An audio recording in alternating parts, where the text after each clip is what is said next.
Call to order the October meeting of the Town Council.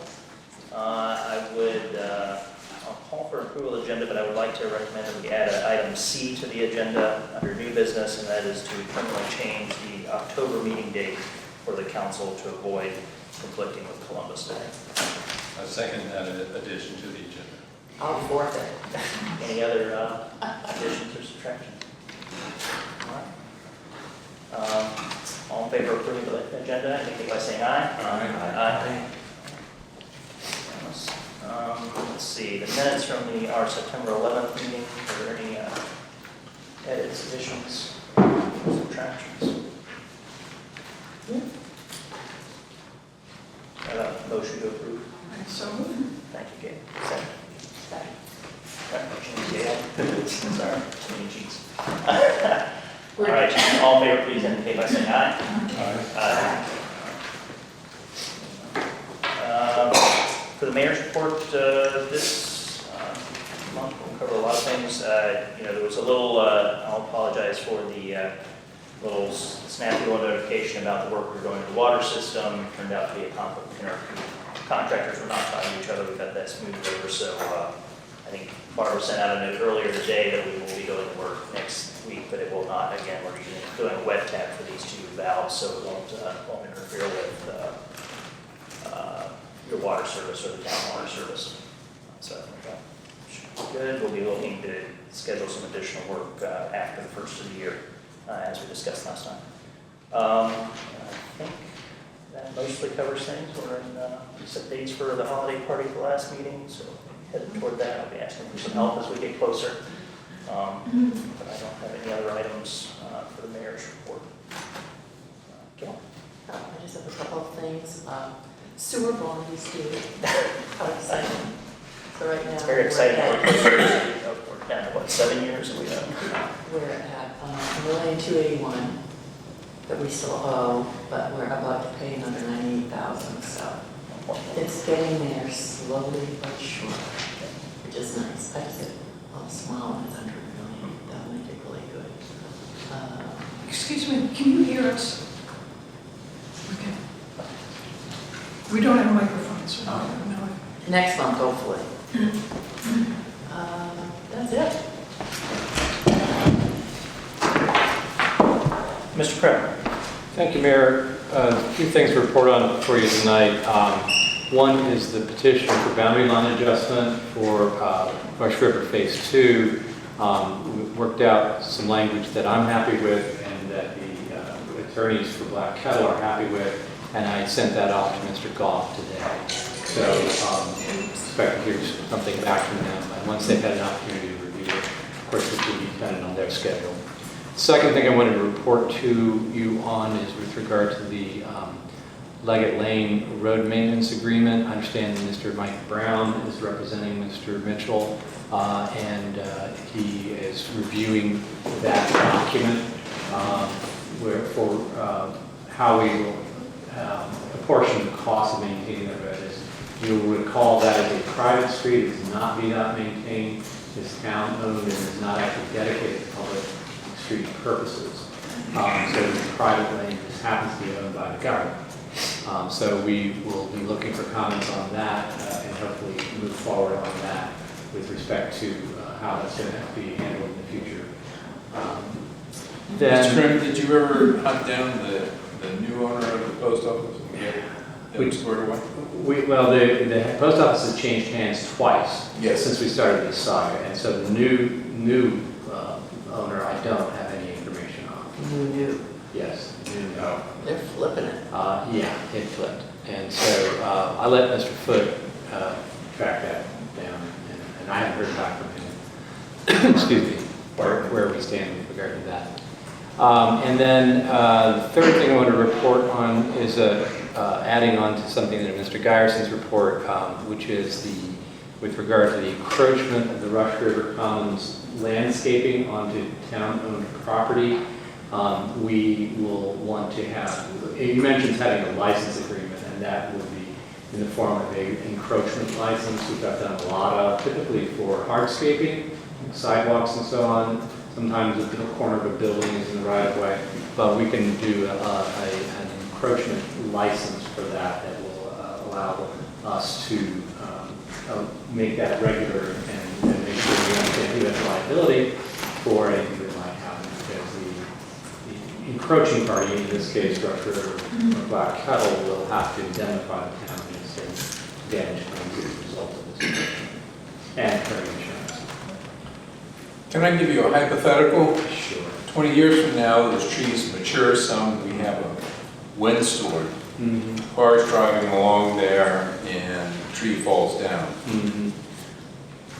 Would you run me through what are the consequences of that from a legal perspective? Well, first thing you want to know is what is the status of that driver? Is that person have a legitimate right to use that? Because again, it's a private road, it's not open to the public travel. So the first question is whether they are an invitee or just a trespasser. Well, let's assume that it's an invitee using the post office or what have you. Right. So in that case, you then look, as with every tree case, you want to know what the condition of the tree was prior to its falling down. But if, to the extent that the contract, that the license agreement is properly written, and then the liabilities on the successor Black Kettle or Black Kettle is still in existence at that point. Because for two ways, they're going to have the responsibility for maintenance of the tree, so any negligence would be their negligence in order to show liability. And the other is that if anybody were to sue the town, the Black Kettle would be required to indemnify the town. Okay, thank you. Mr. Mayor. Thank you, Mr. Crowe. Sorry, I was just looking at, I think that most of the additions that we're looking at for this particular one are beyond the post office probably, so mitigate that, hopefully. Mr. Cox. I'd just like to follow up on. Well, it's time for your report, so you can follow up in as much as you'd like. Just to let everybody know, a letter did go out to the new owner of the post office. Their address is in California. And that letter is asking the new owner, along with the previous owners, to provide us with the paperwork that's necessary to complete that project. So they owe us a fee and a complete application that we haven't gotten from the previous owners. So the new owners on the West Coast. I'll be happy to provide you with the name of the LLC and the address at some point in time. How long have we been asking for that? Sort of off and on, probably for 6 months once we got the as-built plan from the surveyor. We're now on our third owner. So it took a while to get the as-built plan, but there was no fee or application with it.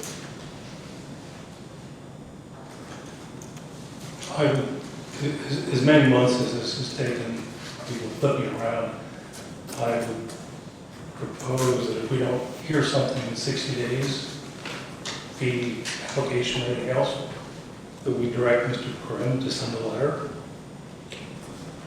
I I think mean, otherwise, it's just going to, they're on the West Coast, they're just going to ignore it. the letter that I sent gave them until December 1st to get Okay. the paperwork into us complete. Okay. Then after December 1st, if we don't have anything, I think it's Right. prudent for the town to take a legal step. Okay. We've been polite, we've asked, they've ignored. Put a lien on it. Now, whatever has to be done, but I think it's prudent that we get this resolved, because it just rides and rides and rides. Well, yeah, there's certainly a health and safety issue with regard to making sure that the paperwork is properly completed. But the basic issues is the as-built up to the specifications that we require for the as-built. And if it is, then the fee and the application, we can certainly make sure to fill out the application for them, as it were, and have that what we think it should say, which might not be what they would think that it would say, but that if they're not going to fill it out, then we get to choose. And then with regard to the license fee, we basically hold that as a debt that they owe us until such time as we have something to set it off from. So if we have an opportunity to offset, if some of that money comes into our hands, we simply offset it back in. Right. bottom line is we should get closure on this issue because it just continues to roll down the road. I think town attorney and I see eye to eye on the approach, and we've given them a lot of time to follow up. Does the same hold true for the road maintenance agreement? Is there a deadline for that? I'm worried because we're getting into winter time. Maybe it's a moot point while there's construction going on, but Same issue. yeah, same issue. You're Right. using the same December 1st date for them. No, I haven't, we don't have a deadline for that. It does seem to be a bit of a, It's not just the post office. Right. It's that- yeah, I don't expect it will ever get the post office to sign on to that. It's really Mr. Mitchell and Black Kettle in the town, we figure it out. And I had sent my comments back to Mr. Flipp's office, so they know what I want to see change. Okay. All right, thank you. Yes, sir. I don't have anything in particular to point out on the report for you tonight. Business as usual. All right. The planning commission did not meet this month. What is the next meeting, Barbara? They're going to do a walking tour on October, last Saturday of the month. 28, at 10 a.m. 10 o'clock. Yeah, 10 a.m. They're going to meet here, and they're going to do a walking tour with the zoning administrator. Are they in the process of re-engaging in a review of the comprehensive plan? Yes, yes. Is that part of what, is that the reason for the tour? It's pretty much a little bit of discussion about some of the policies, and then take a walk and take a look and see if there's anything that jumps out that they want to add in addition. Plus some of my comments on the different land uses in town. We'll start at 10 o'clock, probably with an initial presentation here, and then walk around town. Thank you, sir. Any other questions? ARB is meeting next 16th. Look forward to seeing the report next month. There's no old business, so we'll move on to new business. The first item is utility application for Rush River Commons to apply for taps. They're applying for 2 taps in this instance. Correct. Barbara? One for the commercial building and one for the food pantry. You had the application before you. Any questions or discussions? We have done had a reassessment of the system completed. Once these taps are authorized, it would potentially take us up to 40% of the capacity of the town's water and sewer system. Also, as a general reminder, if these are approved, the fees associated with them, any overage from those fees would be assigned to the maintenance of the water and sewer system, so they would go into our fund for long-term capital for those 2 systems. I found the data about the facility flow study very encouraging, because we already sort of said there was plenty, Good to see it in let's print. say that Yeah. actual numbers, Yeah. but Yeah. so much room for That's great. increased use. Any other questions? Should I make a motion? Welcome. I make a motion that we approve the connection agreement for Rush River. I second. We'll do a roll call vote. Aye. Aye. Aye. Aye. Aye. Aye. Motion is adopted. All right, landscape plan for Rush River Commons. Is the next item. Any, Steve, you want to offer? I'll kick it off. Either Steve, would you like to? Steve Musco's here for Rush River. But we have, typical to any development plan, we have landscaping changes Actually, we've gained some plants, which is a good thing.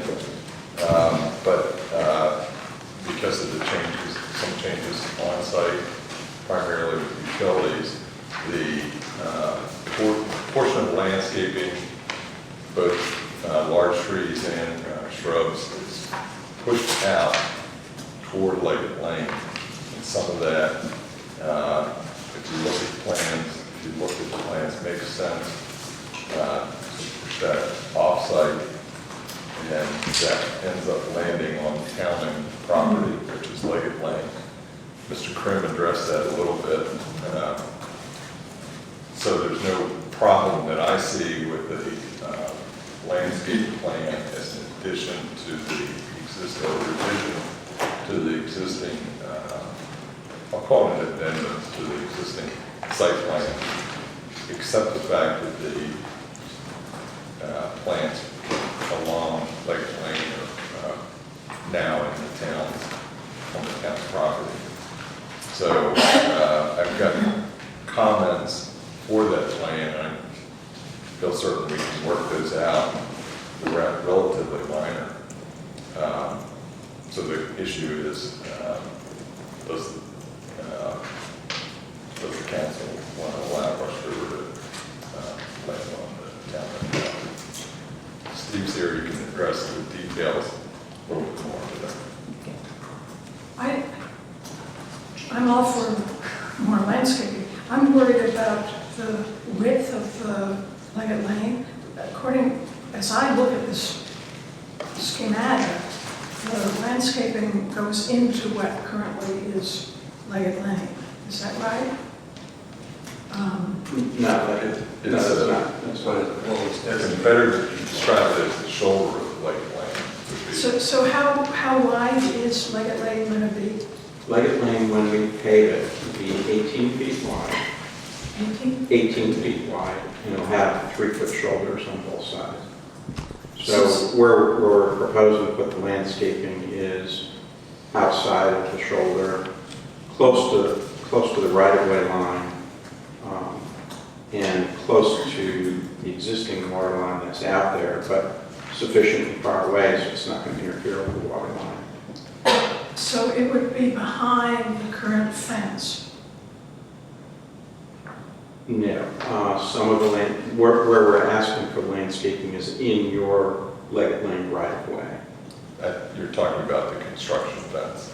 Yes, And right. that, it's hard to say, I don't know where Yeah. exactly. No, it seems very cramped to me. If you It's- get also landscaping to the right or closer to the post office, it seems to me that the right of way is going to be very cramped.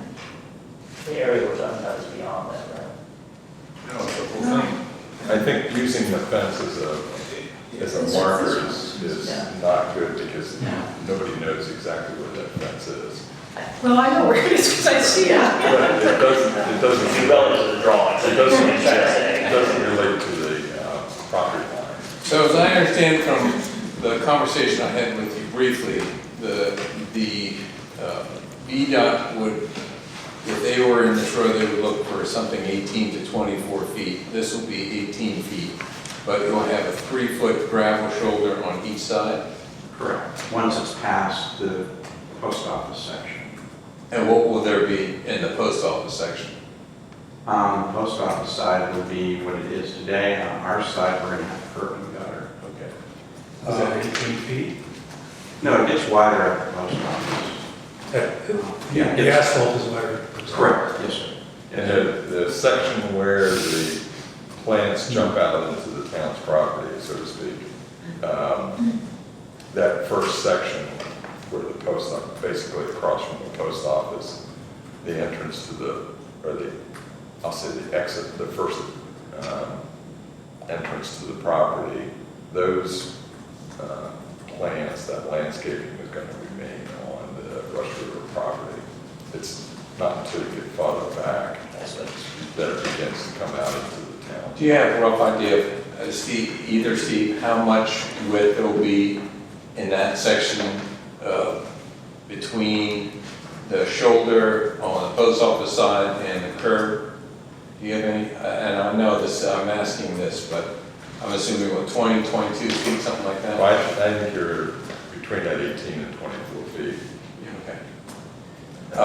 because it tapers out. And the area beyond that we're talking about, you're gonna have Is what is the? 24 feet, and you're gonna have 18 feet of pavement plus 3 feet on side, and then you're gonna have the landscaping after that. So you're I still think gonna the have 24 landscaping is feet. just cutting into the tent just a little bit. But not with it, but it'll still be a 24-foot wide Right. driveway in that area that is clear of vegetation. So if you have two big trucks going by each other, they should be, two big pickups, they should be able to get by each other.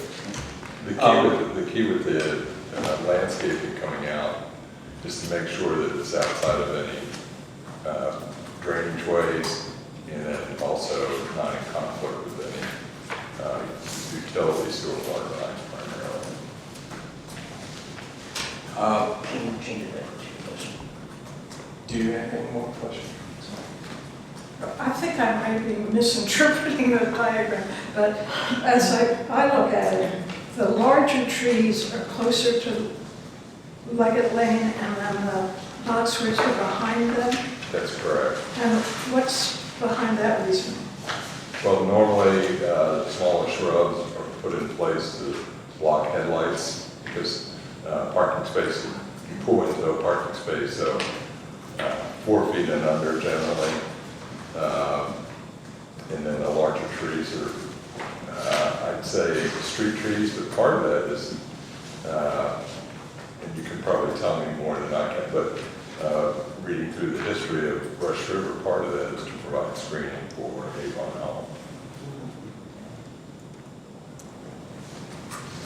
Do you No, that- We do have a larger set of plans here. Right, yeah. And the second question, which I think is a no-brainer, but I'm going to ask it anyway. I'm assuming that Rush River will, even if some of the plantings are on town property, that Rush River will be responsible for the watering and the maintenance of those plants. That's the intent of bringing it from It'll the be part of the council. license agreement. Right, but I just want to make sure you brought that up. Yeah. Fred, just so you know, when we're doing our landscaping on the property, we're gonna have an irrigation system.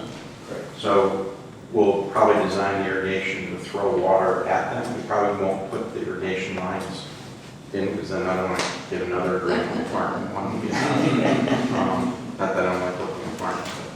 But we can design it like that to throw the water out to protect the plants. It has been an amazing project to watch so far, so we appreciate the entertainment.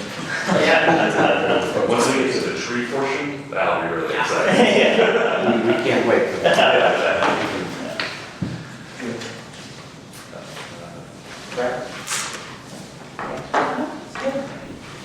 So I understand I have to make a motion, and it is to allow the developer of Rush River Commons Phase 1 and Leggett Lane improvements, Black Kettle LLC, to utilize, this is really a motion to allow the town attorney, myself, and Mr. Geyerson, to negotiate with Black Kettle for the utilization of, or for a license to utilize a portion of the town-owned property for placement of landscaping. To have Black Kettle LLC prepare such an agreement, to be reviewed by the town attorney prior to the mayor's approval, and to confirm the zoning administrator may approve the latest version of the landscape plan, with the understanding that the agreement is in proper form and that the landscape plan review comments are addressed by the landscape designer. Is that sufficient? Just so we're clear, it's not to come back to council. This is the No. final action by council tonight. Right. Yes. I so move. I'll second, but I'd like to add an agenda or an amendment to it, which is that the agreement ensures, I don't know how it would be insured, but a minimum of an 18-foot wide paved road throughout the whole. That we maintain an 18-foot line. Yeah. You okay with that, amendment? Yeah, that- Minimum. Yeah, minimum. Right. All right. Any thoughts? that's a motion, my Yeah, amendment she is a said motion. she to was second. okay. Yes. Yeah, she's all right with the amendment. And So I'll ask for a roll call vote. Aye. Aye. Aye. I, Aye. Motion is adopted. Keep us busy until next time.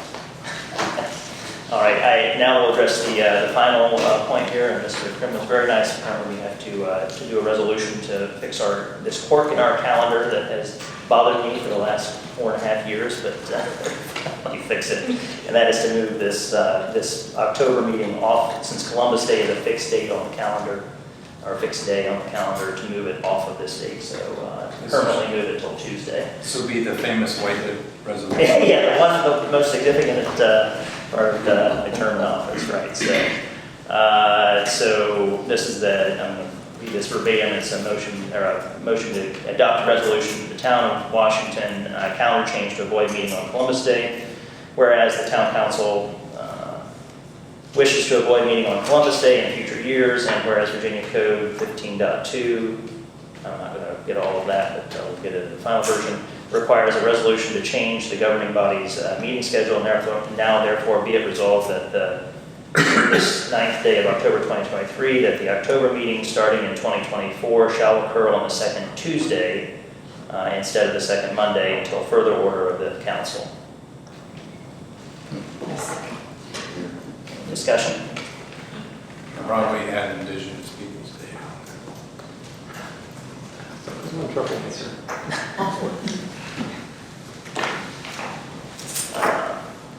All All right. right, with that, I'll ask for a roll call vote. All right. Aye. Aye. Aye. Resolution is adopted on Columbus Day meetings. At this point, I'll open up for the public forum. I also recognize my stepfather, who has been very generous to sit through this meeting this evening. And is very happy that we're going to get out here by 7:30 in time for dinner. All right, hearing no comments from the public, I will close the public forum, and I would absolutely entertain a motion to adjourn. First, second. Or whichever way you guys want. That's all right. First.